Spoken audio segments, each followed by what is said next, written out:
Hey everyone, this is Mike from Dangerous Music. Today we're going to take a look at some of the ways that you can hook up a dangerous source with a 2-bus LT and your interface. So first let's take a look at what cables you'll need to do this. My interface happens to have all DB25 connectors, so I know I'm going to need some DB25 snakes. But you might need something different.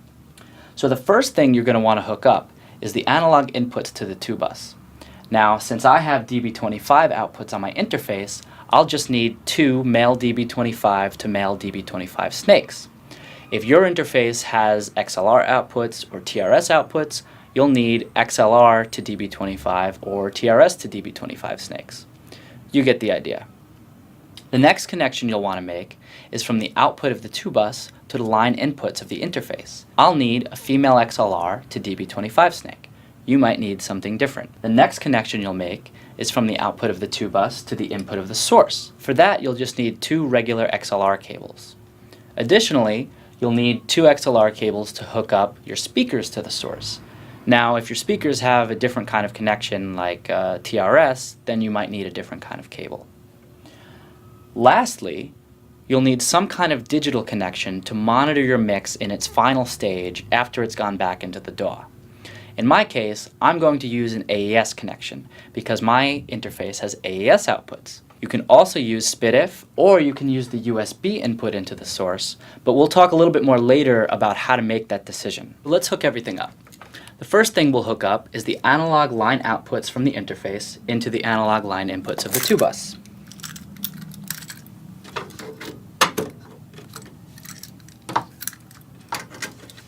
So next up are the outputs of the 2-bus. There's 2 sets of outputs and they're both totally identical to each other. They just serve different purposes. There's the main out and the monitor out. The main out is going to be used to take our stereo summed mix and bring it back into the DAW via the analog line inputs of the interface. So let's plug that in.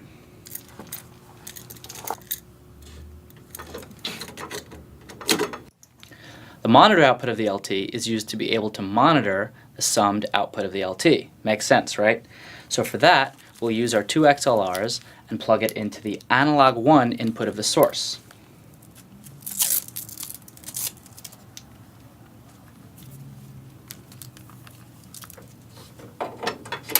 The last thing you'll need to plug in is a digital connection. The reason why we want to do this is because we've got our 16 channels being summed in the 2-bus. We have that stereo summed mix going back into the DAW via the analog line inputs of the interface.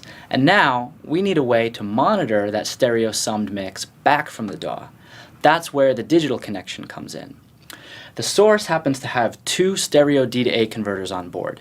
One of them has a USB input and one of them has an AES or SPDIF input, whichever works for you. There's a couple of different considerations when choosing which of these digital inputs to use, but the important thing to know is that both of them have the exact same D to A converter and they're both mastering grade converters, so it doesn't really matter which one you choose quality-wise. I'm going to use the AES output of my interface. There's 2 reasons for that. 1, it has one, so that's easy, and 2, this interface runs through a PCIe card. PCIe devices do not allow you to aggregate an additional interface into your DAW. In other words, I won't be able to get my DAW to recognize the USB, so I have to use the AES output.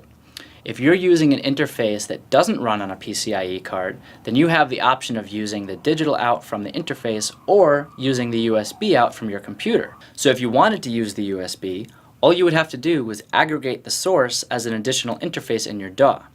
If you want to know how to do that, we'll put a link down in the video description to a document that explains how to do that.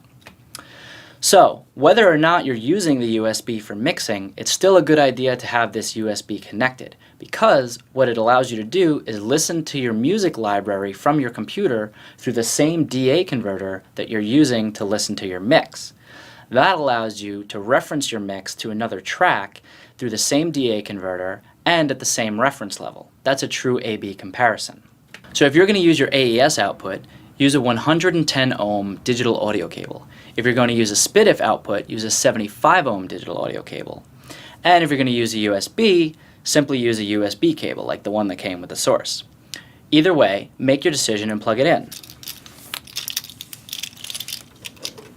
Now that everything's plugged in, let's take a look at the front of the source. Pressing the analog 1 button will allow you to hear the monitor output of the 2-bus LT.